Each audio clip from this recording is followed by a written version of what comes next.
Let's return now to local politics. Our political panel of former New South Wales Liberal leader Kerry Chikarovski, former Greens advisor, now director at DPG Advisory, Ben Oquist. Great to see you both. Ben, let me start with you on this housing debate right now. The government's copying it from both the coalition but the Greens as well. How much of do you think it's a vulnerability in some of those seats, particularly with younger voters, this issue of the housing shortages for the government? Well, I think housing is one of the issues of our age. You hear it from everybody, and that division is playing out in our politics as well, and the government's under pressure to do more. And I think it will do more, and you've had the Greens pressing strongly on it, you've had the crossbench pressing strongly on it, and now the backbench. And that's not surprising in a way. It's a quality backbench in the Labor Party, and they're going to want to get things done too.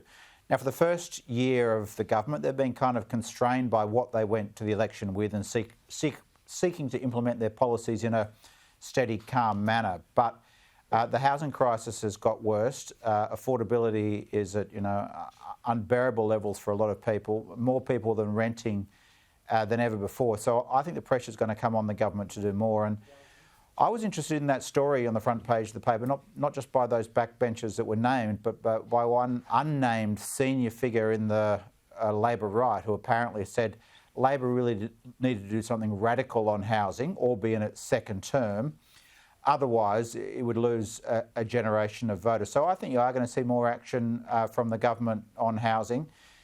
At the moment, their signature policy is held up in the Senate, and I don't doubt the government wants to get that through, and I don't doubt the Greens want to get an outcome on it and see it improve. But at the moment, it looks like both sides are enjoying bashing each other up too much to get an outcome. And I think we're in a different dynamic than we were on the safeguards legislation, where I thought it was in the political interest of both sides to get something through. At the moment, I think both sides are seeing it in their political interest to bash the other side up. So, hence, no outcome. It's a huge issue, Kerry Chikarovski, for both sides of politics. I think the opposition leader is well aware of that. In Peter Dutton's budget reply, reiterating his call for super to be allowed for housing. But this is a potent issue, as Ben rightly says, right across the board, that supply issue particularly.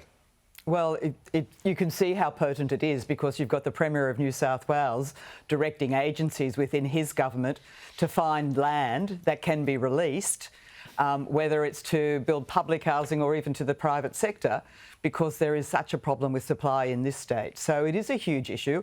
I actually think Ben's right that there'll be more pressure come on from within the Labor Party, but I think, Ben, you've missed the point. I think that this is a policy which all the Labor states seem to be supporting. They want the federal government to produce this fund so that will release funds to them, because my understanding is the way the process will work is that the state governments provide the land, the federal government provides much of the funding, and that's how you get the supply into the market. So I don't think it's just going to be the Labor backbench. I don't think it's the Greens, and I think some of what the Greens are looking for is probably too difficult. It's a step too far for anyone. But I do think you're going to find significant pressure from those Labor premiers who are also under the pump about not being able to supply enough housing in their own state. While the Greens say it's not good enough, Ben, won't they get to a point where they should accept at least it's a step forward? Doesn't it just leave the government to be able to say to them, you are knocking back the potential for at least 30,000 public and more affordable housing? Yeah, in the end, you've got to get compromise on both sides to get an outcome. But as I said, it doesn't look like either side is kind of angling for that at the moment. Both sides are kind of happy to be criticising the other and think there's some electoral advantage. We'll see in the longer term. But I think this will just be one part of the housing debate. It won't be the be-all and end-all, and it's a complicated set of policy suites. It's tax reform, it's some of the supply issues that Kerry Chikarovski was just talking about, but also things like Airbnb. And you've seen many cities around the world regulate Airbnb. It does all point for, in the end, a bigger role for government in social and affordable housing. And so far they've been modest steps, but I think in the end they're going to be, all sides of politics are going to be under a lot of pressure to do a lot more. many more young people rent today than own homes. I've seen those figures from the Centre for Future Work showing that for the first time, a majority of those in the 30 to 34-year-old age bracket don't own their own home. And that economics is reshaping politics and making this political debate, and it's not going to go away for some time. And it won't be just about one bill. Kerry, the challenge for the Prime Minister, so you got some of those MPs saying you've got to look at negative gearing, capital gains tax exemptions and so on as part of the suite of housing response. Anthony Albanese rejected that very quickly today, so he might have that pressure on one side of the party, but he remembers what happened with the shortened period not that long ago. Absolutely, because the pressures that the Prime Minister is under in relation to those issues is that he did extremely well at the last election by persuading Middle Australia that he was on their side. I know he didn't get a huge vote, but if you look at the polling that has happened since then, he's increasing his support amongst that Middle Australia part of the population. Now, when you start talking about negative gearing, people seem to think that negative gearing is the gift to the rich. There are a lot of people out there who are not extremely wealthy who decide that they're going to negative gear a property because that helps them guarantee their retirement. So you're talking about a very broad group of Australians, not just the wealthy, who are going to be affected by that. Once you start talking about changing the capital gains rules, same group of people are affected. And to be fair, when you're talking about capping rents, again, you're affecting that same group of people. So the Prime Minister has to work out how we can keep those people on side, as he's managed to do so far, and also keep on side the people within his own party who want much, much, much more radical reform. It's a very delicate balancing act. That is, Ben, one element of the party wants to revisit some of those issues. Prime Minister Albanese, more pragmatic than many people might have thought before his election.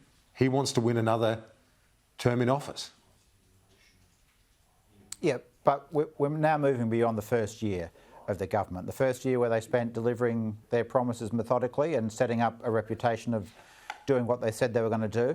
But it's not surprising as we move beyond that you have an activist backbench wanting more.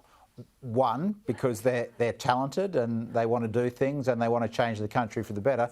But two, we're no longer dealing with the situation and the economy and society exactly like it was when Anthony Albanese was elected in May. The housing issue, while big then, has got bigger and has shown no signs of getting fixed. So I think you'll see more of it. That's a good thing.